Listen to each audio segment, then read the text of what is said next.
democracy, saying how the seas should be open and free, except for countries that the U.S. says cannot have open, free access to the seas. But going back to the U.S. and China, and as you were saying, blockades. One of the ways China was trying to kind of diversify the pathways, the routes that its goods and people would travel through was through Myanmar, pipelines, a port in southwest Myanmar. And now Myanmar is being completely destabilized. And this has been something ongoing for many years. I've covered it for many years, how the U.S. has been in there with their funded opposition groups, blocking Chinese projects, sabotaging them, attacking them. And now we have this huge political crisis unfolding since February, since the military ousted Aung San Suu Kyi.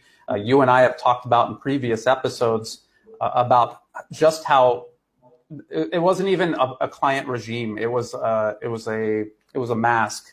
It was a mask with people from Myanmar, and ultimately there were literally foreigners running Myanmar policy under the government of Aung San Suu Kyi, Australian and British citizens, U.S. aid, George Soros's Open Society, practically running the country. And this is why the military had to take over. And today we are going to talk about just what's happening in Myanmar. And I predicted it as soon as it happened because I was watching the violent protests here in Thailand. I remember in 2011, the Arab Spring, how that was from the very beginning, obviously U.S. engineered.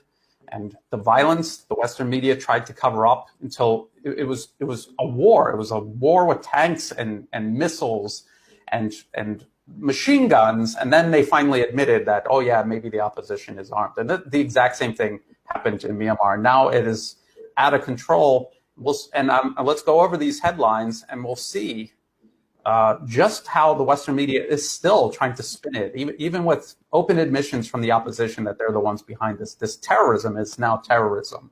So this is from Voice of America, U.S. State Department media. Myanmar hit by more than 300 bombing attacks since February 1st coup. And it says down here, in the 4 months since February 1st military takeover, cities across Myanmar have been rocked by more than 300 bomb blasts. And the ruling junta and its opponents are trading blame over the explosions and the rising death toll, sources in the country say. The trading of blame it's not even true, because the opposition openly admits that they're doing this. And I'm going to show another U.S.-funded source admitting this. But if we go through here, they're talking about how it's schools. So this is number 6 high school in northwestern Sangang region. And here, here's an anonymous source telling Radio Free Asia, another U.S. State Department media platform. He thought the police stations in the school were behind the attack. The police are stationed in the school in the first place to get them open and get students going there. So why would the police be bombing the school that it's their job to open and get students into? Crazy. It's just completely crazy. Angelo, yes. Who would believe that? I mean, who would believe that the military are putting bombs? Why would you put bombs on the first place? I mean, again, and the wording used. I mean, if it was a single bomb in Israel put by Palestinians, it would be terrorism. Here you have 300 bombs over a short period since February, and they're not calling this terrorism. Again, exactly. To who? What would be the purpose of doing something like this from the military? You know, it's just ridiculous. But it's good. You know, I think it's good. I think if people have a minimum of brain here, they would see that it's just obvious. It's just obvious. There's one side, and I think this is there are several stages when you're mounting towards a civil war. Here is that it's frightening the population, and they want people to take side too. This is the stage where they want to say, okay, they want to politicize people. Keep in mind that 90% of people usually in any society is not politicized. It's not radical. You know, there's a minority which is radical, which is very politicized. And here what they're trying to do is that they want to tell people, okay, which side are you? If you are not with us, you are against us. And that's the same I experienced in Hong Kong. In Hong Kong, they forced shops, You know, they started to go to the shops and saying, oh, are you yellow or are you blue side? And this is how you further politicize and you create the divide. Now it's about dividing people and creating fear. You know, and there's a boycott. They don't want kids to go to school, and they want to show, maybe to try to show this way that, oh, you see, there's maybe 50% of kids that are not going to school, meaning that 50% of the population is supporting this movement. It's not true. Right now, there's 75% of kids that are going to school, but again, you know, 25% are not going to school because of fear, because of terrorism. And this is what they call the peaceful. They've been calling this a peaceful opposition. It's not. Those are terrorists. Absolutely. And just like you were saying, your experience in Hong Kong, my experience here in Thailand, the various US-backed protests over the years, and including the most recent one, that's what they did. They went out, and if you weren't on their side, even if you were trying to remain completely uninvolved in politics, they would threaten you. They would harass you. And this is exactly what they said they were going to do in Myanmar. And I'm going to show that. So here you have, let's go back to here. Here they say both sides suspected. No, they're not.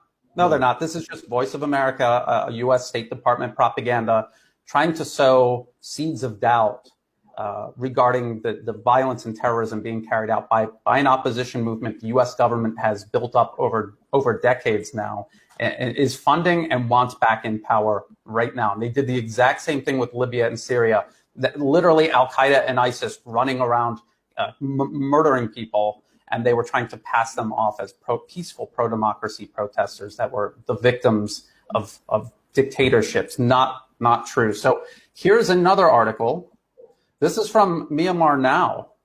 And I've pointed out many times in the past, Myanmar Now is funded by the National Endowment for Democracy, the U.S. government's funding arm for opposition all around the world. As spats of killings continues, anti-junta forces warn of more to come. So right in the headline, the opposition, the anti-junta forces say there's going to be more killings. So this was them going around murdering any politician that was not on their side. They're assembling death squads and hunting these people down. Elements within the anti-coup movement are increasingly turning to guerrilla tactics to resist the junta's repression. So this is how they're justifying straight up terrorism. And if we come down here, one of the most recent, and they're talking about these attacks, came on Tuesday afternoon when a lone gunman shot at two soldiers stationed outside the number 32 basic education high school. And this was in Mandalay, killing one and injuring the other. And these are not homemade weapons like the Western media keeps saying. These are real war weapons that are killing people.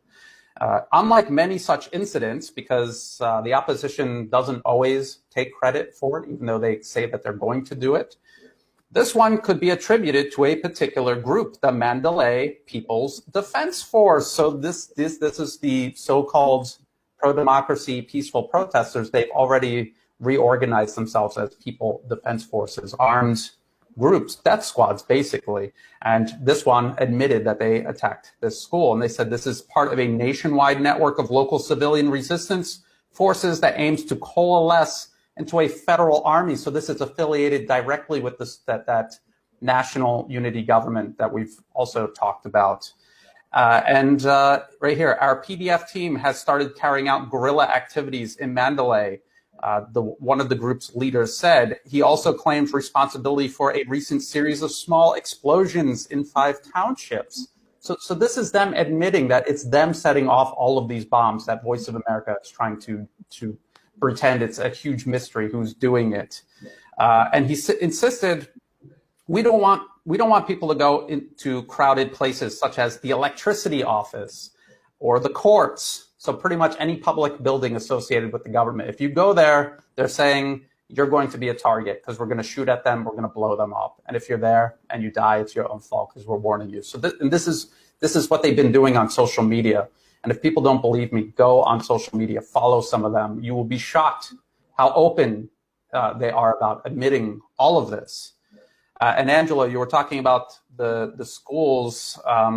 Reuters boycott and bombings mar Myanmar's new school year. Bombings, again, just like you said,